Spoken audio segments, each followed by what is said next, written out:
Okay. So, coffee bean. Yes. Tapos, nanghingi ako ng stamp. Nasimulan ko na yung stamp. So, hindi ko lang sure kung pwede yung combine. But,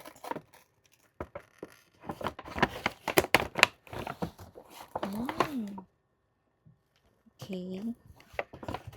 Lalabas ko muna yung drinks. So, meron silang stamp ngayon na kapag meron kang 12, meron kang free 1 tumbler. So, ba't ako umorder ngayon? Kasi bumalik na yung Dry Americano series. Last year, April, merong ganito guys. Tanda ko yun kasi yun yung time na bumili yung friend ko. Tapos, nag-CBTL kami. So, kinuha ko yung dalawang iba pang flavor. Ito siya. Ang malungkot lang guys, one size lang yung Dry Americano nila. So, yung isa is hazelnut. Yung isa is Dry Americano vanilla. And then, yung isa is chocolate. Okay, so test. Hindi. Wait lang. Tandaan, titignan ko kung ano talaga yung pangalan nila. Ay, tayo na mag-open. Okay. Read ko muna siya.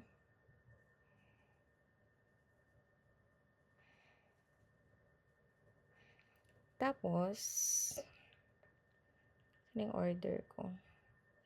Dry hazelnut, chocolate americano, dry double chocolate americano, and then dry vanilla americano.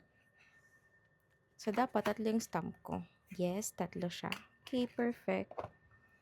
So, kung malalaman kung alin siya. Dry, ito. Ito yung dry vanilla americano. So, ito yung nainom ko na. At saka masarap siya. Tsaka dapat nilalakihan nyo yung size. And then, this one is dry hazelnut americano. And then, dry double chocolate. Pwede kong tikman yung iba, guys.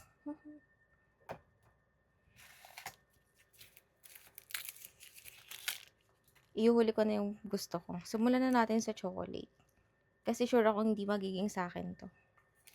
Dami namang scotch tape. Kasya bang ipilit? Yes, kasya.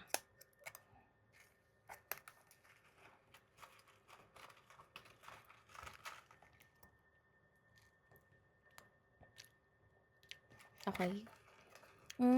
Malasa naman yung chocolate niya. Para sa mga ayaw ng coffee, pwede na.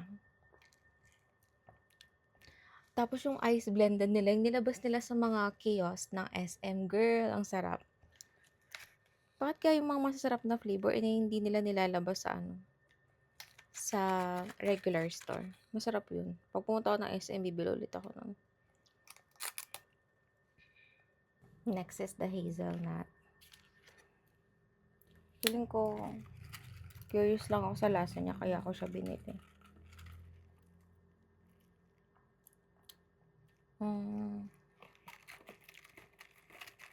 Parang same lang sila nitong isa.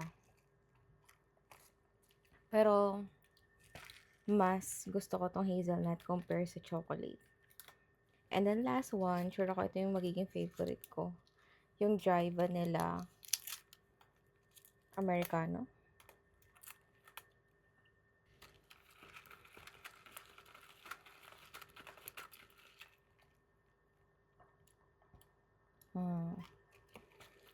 This is the one. Dapat talaga may malaking version nito. Bakit kasi one size lang yung nilabas nila sa Dry American series? Yes, mas masarap talaga to compare dun sa dalawa. First, ito. Next yung hazelnut. Last yung double chocolate.